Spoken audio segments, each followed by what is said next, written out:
Le journal Marie-Claire Pagnon. Messieurs et dames, bonjour et merci de nous suivre à l'heure de cette édition dont voici les titres. L'Université de Lomé fête son jubilé d'or demain 14 septembre. À cette occasion, les autorités de l'ex-Université du Bénin dressent le bilan des activités des 50 années et jettent de nouvelles bases pour une meilleure gestion dans les années à venir. C'est aujourd'hui 13 septembre que se célèbre la Journée africaine de la technologie et de la propriété intellectuelle. Le ministre en charge de l'industrie, dans son message de circonstance, sollicite l'engagement de tous pour une Afrique émergente. Et puis au Mali, la charte de transition a été présentée hier samedi à l'issue de 3 jours de discussion. Le texte fixe la durée de la transition à 18 mois et charge un comité de désigner un civil ou un militaire pour diriger la transition.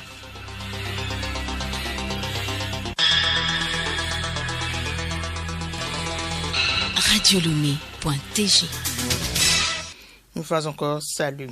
14 septembre 1970, 14 septembre 2020, l'Université de Lomé a 50 ans d'existence.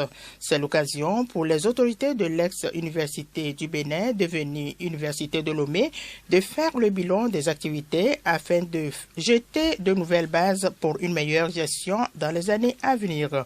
Pour lancer les festivités, hier déjà, plusieurs artères réaménagées au sein de l'université ont été baptisées au nom d'illustres disparus. Reportage Yakoubou Wahabou, Lokou Ramos. En l'honneur au service rendu à toute la communauté universitaire, cette artère est baptisée rue Les Bénins, Philippe Paulou. Voilà, entre autres noms, que porteront désormais les rues de l'Université de Lomé. L'entrée principale jusqu'au premier rond-point est nommée rue 14 septembre en souvenir de la date anniversaire. On note aussi rue Oseni Tidjani, rue Kossi Keke et rue Patoke Kossi. Une reconnaissance saluée par les familles des pionniers de l'Université de Lomé. Moi, je suis Sika Nathaniel. C'est un honneur que cette rue puisse porter le nom de mon père. C'est une reconnaissance pour ce qu'il a fait pour le Togo. Je suis grandement reconnaissant. C'est pour l'honneur à la famille que cette rue a été dédiée à notre cher père, professeur Jean Keke, le premier doyen de la faculté de médecine. Je m'appelle Christian Yenke, je suis chirurgien dans la lignée du professeur Keke. Pour les étudiants, cet honneur fait à ces professeurs émérites vient les motiver à l'excellence. Damali Kossivi Richard, délégué général de l'Université de Lomé. Ces professeurs qui ont emprunté leur nom aux artères de l'université sont des professeurs qui ont marqué leur temps par leur dynamisme, par leur travail. Cela motive les étudiants aussi à aller dans le sens du travail pour qu'un jour, eux aussi, ils soient reconnus par l'université. Présente à cette cérémonie, la directrice de cabinet du ministre de l'Enseignement supérieur et de la Recherche, Gameti Amadjifa, a salué les réformes entreprises et invité les autorités universitaires à une auto-évaluation. 50 ans d'existence, ce n'est pas rien au regard des enjeux et défis du bilan assez élogieux, tant dans la formation des cadres que dans ses différentes prestations. L'université a survécu au temps et reste engagée au service de notre système éducatif. Cela invite aussi à une auto-évaluation des réussites et des échecs pour fixer le cap sur un avenir plus prometteur.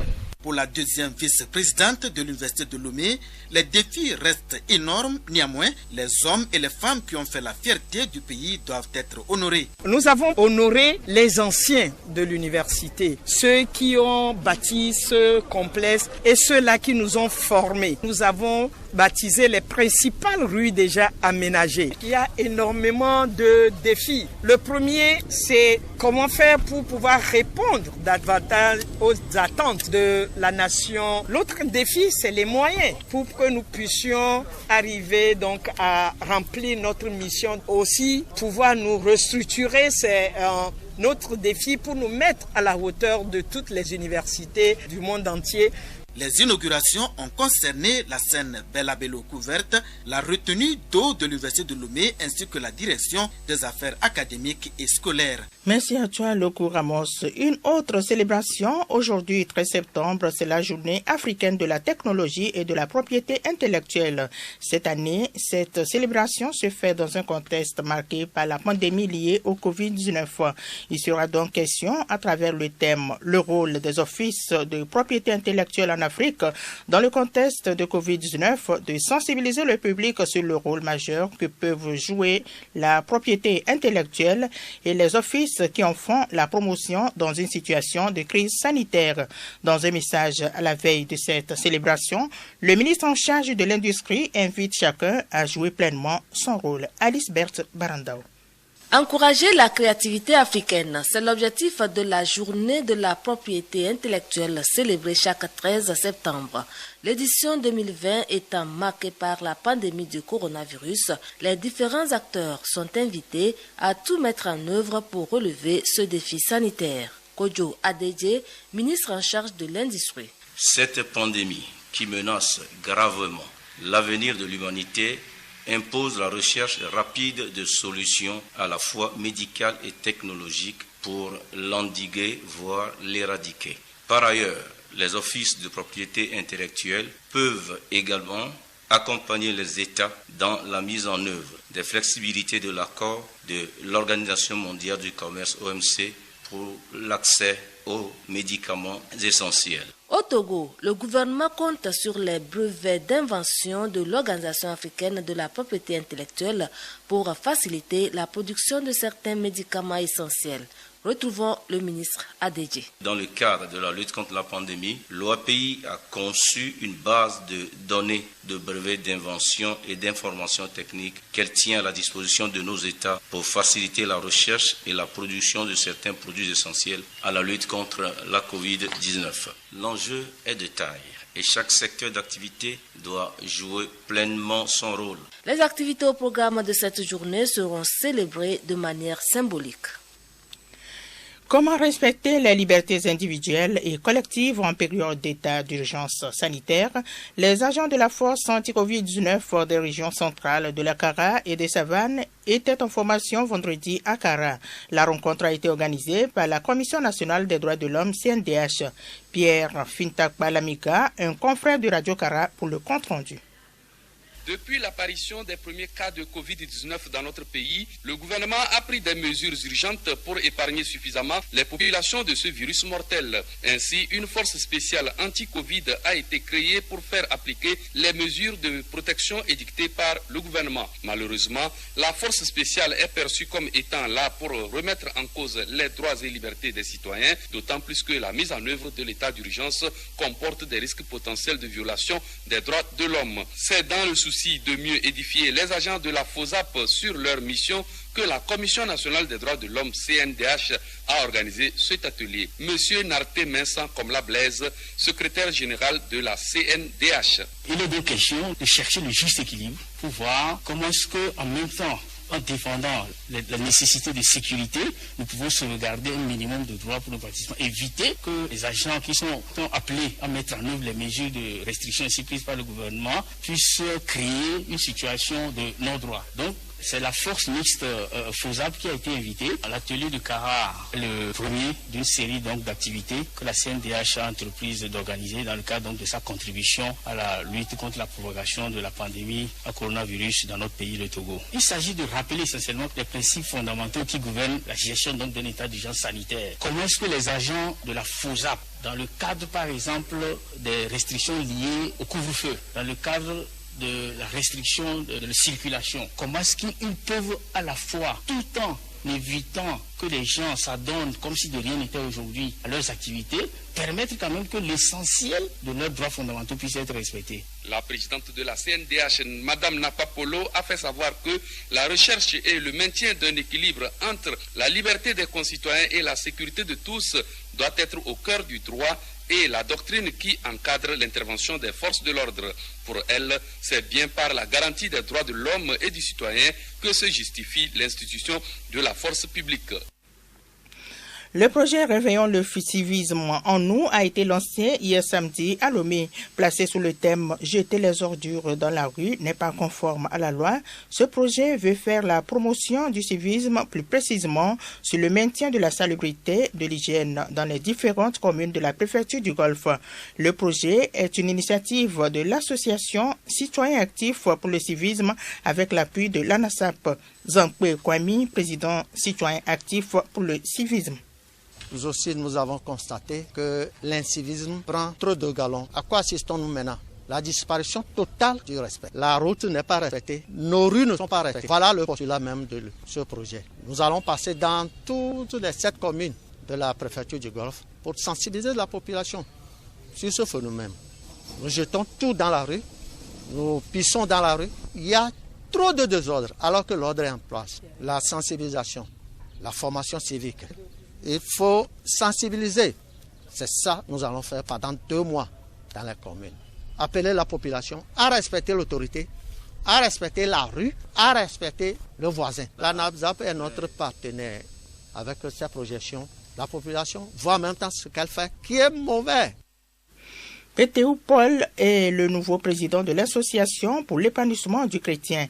Il a été élu au cours d'une assemblée générale samedi à Lomé. Le nouveau président entend travailler pour la promotion de l'évangélisation au Togo et surtout œuvrer pour la formation théologique des serviteurs de Dieu. Pétéou Paul, président de l'AEC. Notre mission est de briser les barrières dénominationnelles entre les églises pour libérer le potentiel du corps du Christ au Togo. Nous avons des grands architectes, des grands docteurs, des grands financiers, mais les barrières dénominationnelles font que le potentiel n'est pas libéré. Donc notre première mission, c'est de briser ces barrières et qu'ensemble, qu'on sache qu'on adore le seul Seigneur Jésus-Christ et que nous sommes ses enfants. Nous allons travailler main dans la main, dans l'amour, pour vraiment que ce potentiel du corps du Christ puisse appuyer le développement de notre chère nation que nous aimons tant.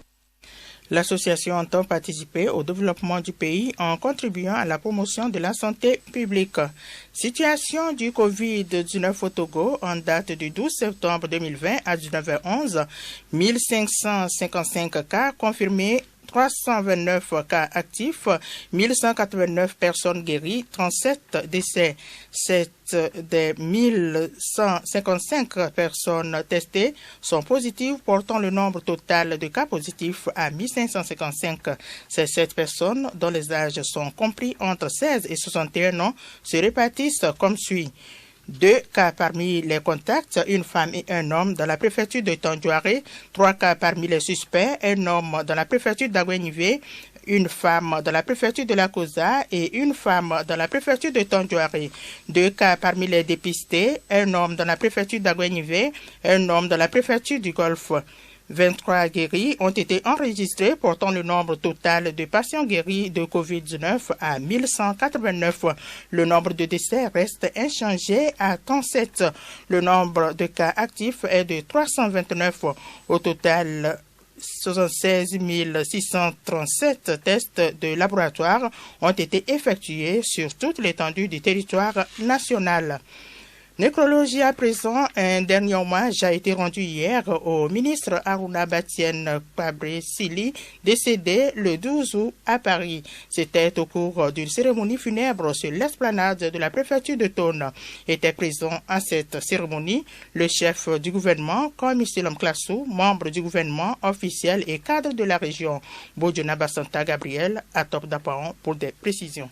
La cérémonie a été marquée par l'arrivée du corps du défunt, suivi du dépôt de jet par le Premier ministre, la sonnerie au mort et l'exécution de l'hymne national, tout ceci pour honorer la mémoire de l'illustre disparu. Le ministre en charge de la communication, des sports et de l'éducation à la citoyenneté et au civisme, Katari Folibazi, a au nom du gouvernement rendu un hommage de la nation togolaise aux défunts. En ces moments d'épreuve, je voudrais réitérer l'expression de la profonde compassion des plus hautes autorités du pays, à l'ensemble de la grande famille éplorée, à la courageuse veuve et aux enfants de l'illustre disparu.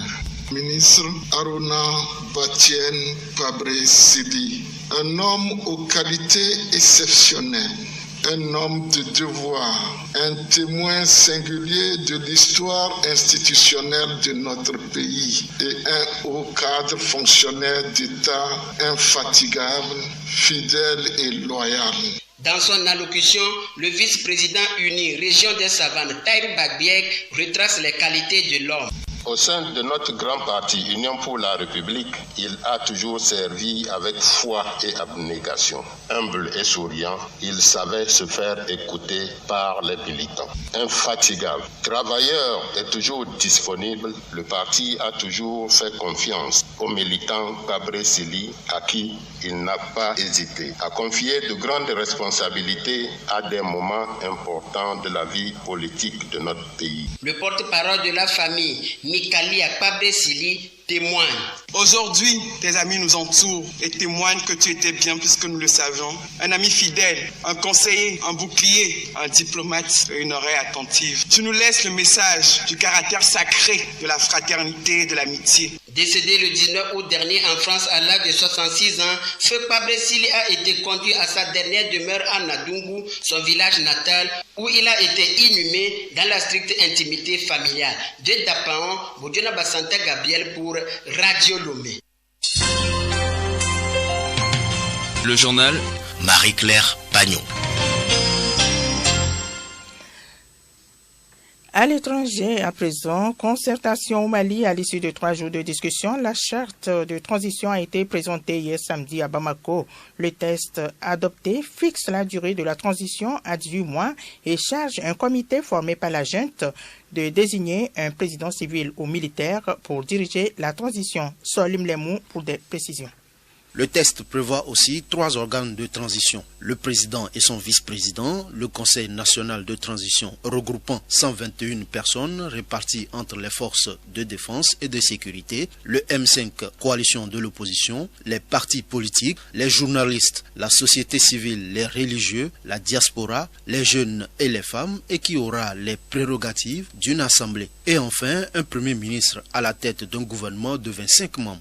L'article 19 de la charte concerne particulièrement la junte et ceux qui ont participé aux événements allant du 18 août, date du coup d'État, à l'investiture du président de transition. Cet article stipule qu'ils bénéficient tous de l'immunité juridictionnelle. Ils ne pourront donc pas être poursuivis ou arrêtés pour des actes posés lors des 10 événements. Rappelons que selon la constitution malienne, le coup d'État est un crime imprescriptible. Le rapporteur de la réunion désigné par la junte assure que le document est adopté de facto par acclamation. Le chef de la junte, le colonel Assimi Goïta, s'est félicité des travaux lors de son discours de clôture.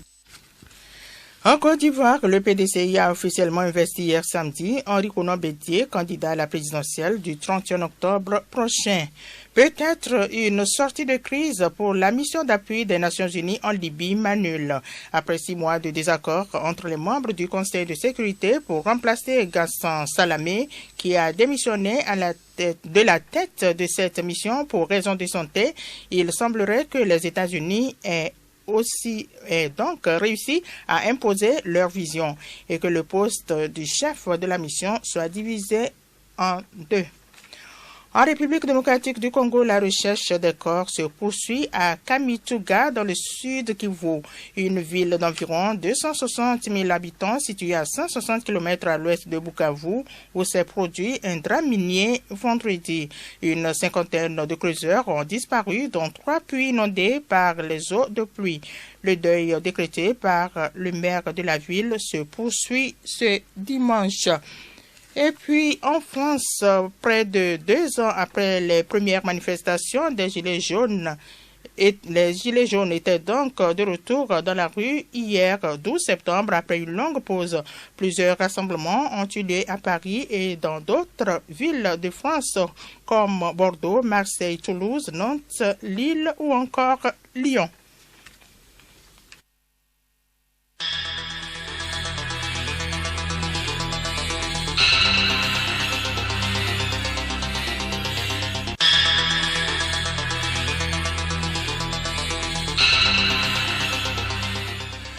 Point final à cette édition. Merci à vous tous qui l'avez suivi. Avant de nous séparer, voici le rappel des titres. L'Université de Lomé fête son jubilé d'or demain 14 septembre.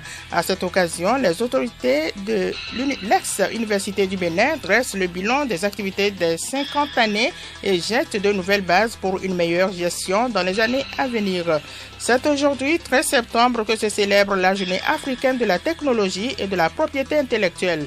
Le ministre en charge de l'industrie, dans son message de circonstance, sollicite l'engagement de tous pour une Afrique émergente. Et puis au Mali, la charte de transition a été présentée hier samedi à l'issue de 3 jours de discussion. Le texte fixe la durée de la transition à 18 mois et charge un comité de désigner un civil ou un militaire pour diriger la transition.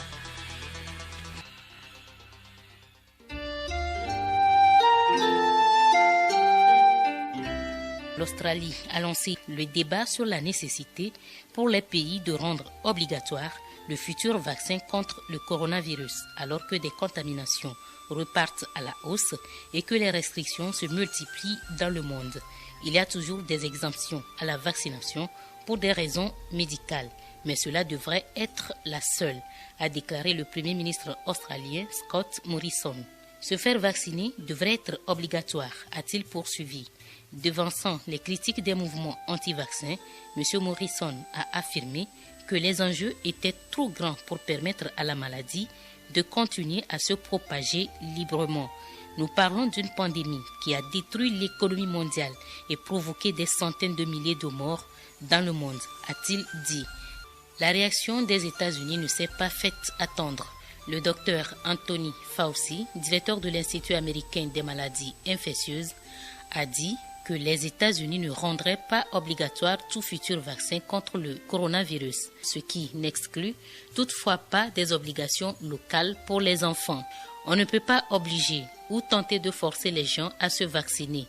Nous ne l'avons jamais fait, a affirmé le docteur Fauci. On peut le rendre obligatoire pour certains groupes, comme les personnels médicaux, mais on ne peut pas le faire pour la population générale, a-t-il continué. En tout cas, le débat sur le futur vaccin contre le coronavirus obligatoire est lancé.